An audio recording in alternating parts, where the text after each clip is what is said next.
আমাদের new year রেজলিউশনগুলো fail করে, তার কারণ হলো আমরা সারা বছরের যত ভালো কাজ আছে সব জানুয়ারির 1 তারিখ থেকে শুরু করে দেওয়ার চেষ্টা করি এবং 5 দিন পরে সবগুলো ফেল করে। তার কারণ হলো অভ্যাস গঠন করা বা একটা হ্যাবিট ফর্ম করার জন্য বেশ কিছুদিন সময় দিতে হয়, এবং একসাথে সব হ্যাবিট যদি চেঞ্জ করতে চান একটাও দিন শেষে কাজ করে না। তাই মাঝে মধ্যে চেষ্টা করবেন যে ছোট ছোট স্প্রিন্টে হ্যাবিট চেঞ্জ করার চেষ্টা করা। স্প্রিন্ট হতে পারে 2 সপ্তাহ, স্প্রিন্ট হতে পারে 1 মাস, স্প্রিন্ট হতে পারে 3 মাস বা একটা কোয়ার্টার। বিজনেসগুলো যেমন কোয়ার্টারলি সব টার্গেট সেট করে, তাই আমিও চেষ্টা করছি আপনাদেরকে একটা কোয়ার্টারলি লেভেল আপ প্ল্যান দেওয়া। কোয়ার্টার মানে 3 মাসের একটা কমপ্লিট লেভেল আপ প্ল্যান। সেই 3 মাসে আপনি কি কি করতে পারেন। এই 3 মাসের প্ল্যানগুলো আমি আমার লাস্ট কোয়ার্টারলি প্ল্যানে ছিল। সো এই লাস্ট কোয়ার্টারলি প্ল্যানের যে জিনিসগুলো আমি সাকসেসফুলি করতে পারছি সেই জিনিসগুলো আজকে আমি আপনাদের সবার সাথে শেয়ার করব। নাম্বার 1, যেটা আমার হ্যাপিনেস অনেক বাড়িয়ে দিয়েছে, সেটা হলো বহুদিন পর আমি আবারও ফুটবল খেলা শুরু করেছি, এবং যেটার ফলে প্রতিদিন বিকালবেলা আমার যত কিছুই থাকুক না কেন আমার মিটিংগুলো আমি আইদার আগে শিফট করি অথবা পরে শিফট করি এবং আমি ফুটবলটা খেলি।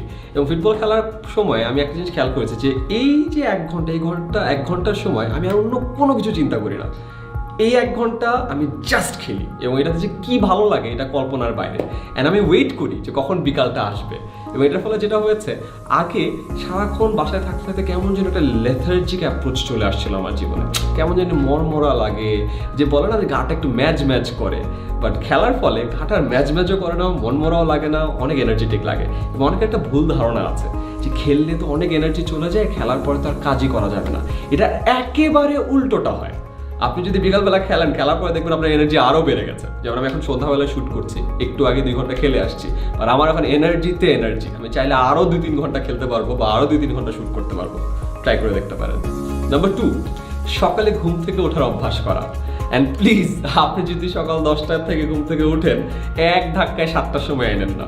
9:30 করেন, তারপরে 9টা, তারপরে 8:30, তারপরে 8টা, তারপরে 7:30, তারপরে 7টা। মানে এক ধাক্কায় যদি আপনি 7টায় ওঠার চেষ্টা করেন, ওই একদিনই উঠবেন, পরের দিন আবারও 10টা না, আগের দিনের ক্ষতিপূরণ করার জন্য দেখা যায় 12টায় উঠছেন। সো অলওয়েজ একটু একটু করে আগাবেন। So that's hack number 1। And secondly, সকালে ঘুম থেকে ওঠার সব থেকে বড় ইম্পর্টেন্ট জিনিসটা আসলে সকালের না, জিনিসটা হলো রাতের। উঠতে চান সকাল 7টায়, ঘুমিয়েছেন রাত 2টায়, 7টায় উঠে তো লাভ নেই, আবারও কিছুক্ষণ পরে ঘুম ধরবে। তো সকালে ওঠার সব থেকে ইম্পর্টেন্ট এলিমেন্ট কিন্তু শুরু হয় রাতে, যে আপনি কত রাতে কত আর্লি ঘুমাতে পারছেন। অ্যান্ড থার্ড, সকালে ঘুম থেকে ওঠার পরে না নিজের জন্য কিছু স্পেশাল মোমেন্ট রাখবেন। যেমন আমার এখন ব্রেকফাস্ট করি, সো ব্রেকফাস্টে একটু ভালো খাবার থাকলে সকালে ঘুম থেকে উঠতেই ভালো লাগে, আর ওঠার পরে একটু ভালো ব্রেকফাস্ট থাকবে, মজা লাগবে। সকালে ঘুম থেকে ওঠার পরে এখন দেখা যায় যেহেতু ওয়ার্ক ফ্রম হোম, লোকজন একটু পরে উঠে, সো প্রথম 2-3 ঘন্টা আমাকে কেউ ডিস্টার্ব করবে না, একটাও কল আসবে না। সো আমি পুরো 2-3 ঘন্টা নিজের জন্য সময়টা পাই। বই পড়ি, চাইলে কোনো মুভি দেখলাম, চাইলে আমি ফেসবুকেই থাকলাম, কোনো অসুবিধা নেই। নিজের একটা সময়, কিন্তু আনন্দের বিষয়, রাইট?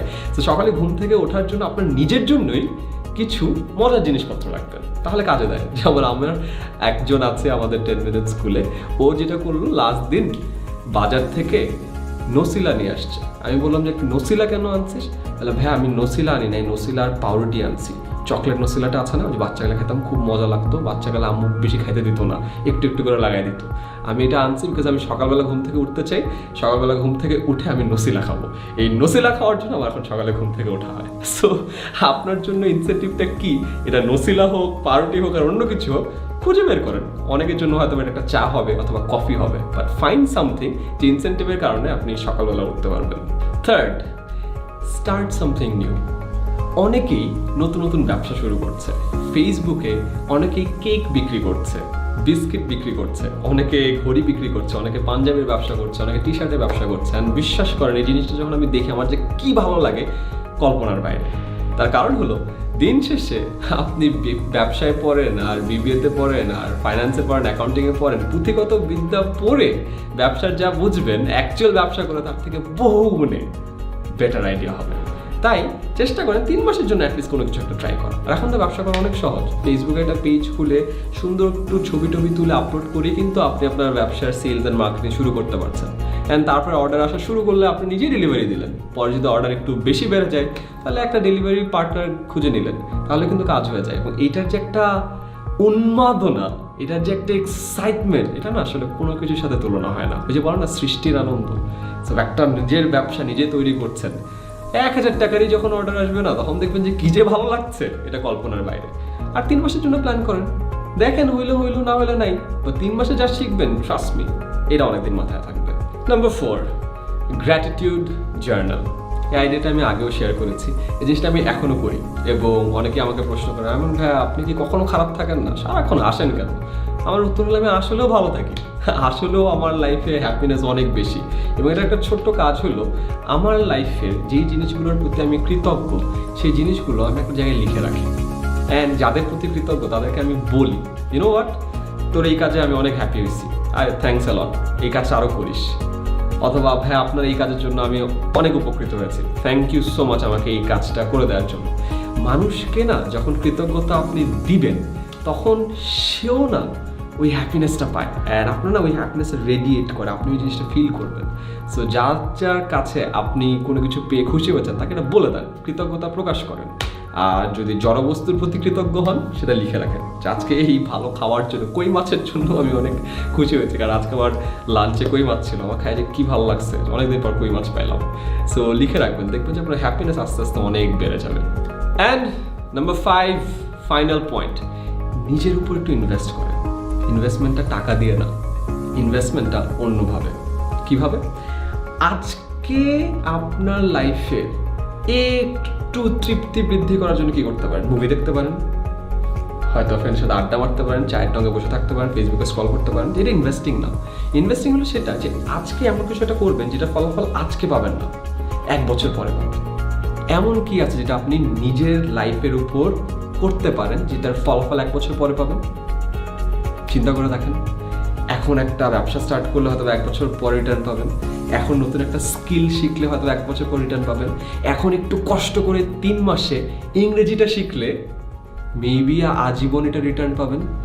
আজকে একটু কষ্ট করে ফ্রিল্যান্সিং শেখা শুরু করলে 3 মাসের মধ্যে যদি একটু আয়ত্তে আনতে পারেন, লাইফ টাইম টাকা পাবেন। এগুলোকে আমি ইনভেস্টমেন্ট বলছি। আপনার লাইফে ইনভেস্টমেন্ট আপনি খুঁজে বের করুন, বাট 3 মাস নিজের লাইফে ইনভেস্ট করুন, দেখবেন এটার রিটার্ন আজীবন পাবেন। তো এই ছিল 5টা জিনিস, যেই জিনিসগুলো আমি লাস্ট 3 মাসে ট্রাই করেছি, যেটা আমার লাইফ অনেক বড় ইম্প্যাক্ট রেখেছে। আশা করা যায় এই 5টা জিনিসের 5টাই যে করতে হবে এমন কোনো কথা নয়। একটাও যদি ট্রাই করেন এবং এটা যদি আপনার লাইফকে পজিটিভলি ইম্প্যাক্ট করে, সেটা আমার জন্য একটা বিশাল পাওয়া হবে। অ্যান্ড এটার জন্য আমি আপনার প্রতি কৃতজ্ঞ। সেই আইডিয়াগুলো আপনার ফ্রেন্ডদের সাথেও শেয়ার করবেন, এবং এর বাইরেও এই কোয়ার্টারলি বা 3 মাসের লেভেল আপ প্ল্যানে যদি আরও কিছু অ্যাড করার মতো থাকে, প্লিজ কমেন্টে জানাবেন।